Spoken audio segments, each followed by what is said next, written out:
Hello, it's Phillip Taylor speaking from Richmond Green Chambers, and I'm looking today at a book from the Oxford University Press. It's one that's highly topical. It's called Public Inquiries. The main editor is Jason Beer, Queen's Counsel. This is the book here. It runs to just over 500 pages, very useful index at the back. You've got an appendix, which is the actual Inquiries Act itself. That's 2005. Then you've got a whole range of other bits and pieces in the book, but what I do like is the way it's structured. You've got reference numbers at the side to actually find the relevant paragraphs with good paragraph numbering, and of course the usual footnotes that we expect from this type of publication. Can I also say that what you've got right at the front, of course, of each chapter is a useful little index of what's actually in each of the chapters in which it covers, and it starts off with the very basic question of why do we need public inquiries. As I've said, though, this is a very topical book because of the time it's been published. There's a little flyer that goes with it with an extract of the work, but the reason it's topical is because of what's been happening in the middle of 2011, the calling of a series of public inquiries by the Prime Minister concerning News Corp. Therefore, it's something that's highly topical. We've given it a title on the web and various other journals of very topical, the only legal text available on the subject of public inquiries, and that's it. So the question is, how topical can you get?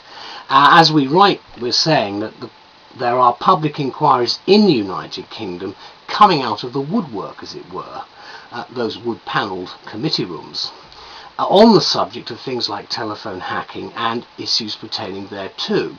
And indeed, public inquiries, some of them very high profile and very newsworthy, have become very much a part of the UK's legal landscape, providing a much needed avenue of public accountability. At, I hasten to add, cost, which is always a subject in the hearts, of course, of the politicians who call them, generally speaking. But these are serious matters that therefore have a high cost attached to them. But it's somewhat surprising that as we write in the middle of 2011, there's apparently been no legal text to turn to for guidance on public inquiries and related matters. Quote, "Astonishingly, this is the first book on public inquiries ever to be published," affirms Lord Brown, who has actually written the foreword. Enter, fortunately, OUP, who have actually admirably filled the yawning gap with their newly minted and simply titled Public Inquiries, Jason's book, and he and his colleagues. So under his general editorship, this pioneering volume, in our view, with its thorough, logical and certainly plain English approach, has been written by a team of acknowledged experts. There are three eminent public silks involved.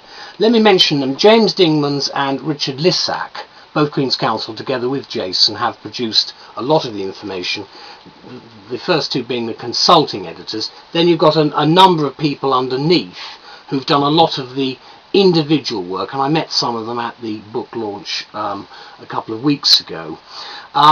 Certainly Mr. Beer and a number of other people have worked on half a dozen high-profile inquiries, so they come to this with very substantial experience. The book seeks to provide a comprehensive account of the law, practice and procedure of public inquiries, in particular those constituted under the Inquiries Act 2001. That says Jason Beer. The book focuses on the Act, especially in the light of the 13 inquiries which have been initiated under it. And as I say, you have a copy of the Act itself. It's actually 2005, which is the Act there. You can see that. And in fact, the rules that go with it are also very useful. Purely and simply, this is Inquiry Rules 2006, mainly because this is clearly an area of great interest to the public. What I would say is it's providing a great complete coverage of what is actually a complex subject, and it's primarily a practical and easily accessible guide for the practitioner, and it's certainly something that I would think many people will want to turn to in the near future because of what has been happening recently. Let me end with a a quote. It says, again, Lord Brown, "It should be on the shelves of everyone directly concerned in this area of law." What Lord Brown says is right, and we would certainly agree with that. So can I thank the authors for producing this at a very timely period, and can I say thank you to OUP and all the people involved in producing an excellent contribution to a thoroughly modern debate that we're having at the moment on public inquiries. Thank you very much. Bye bye.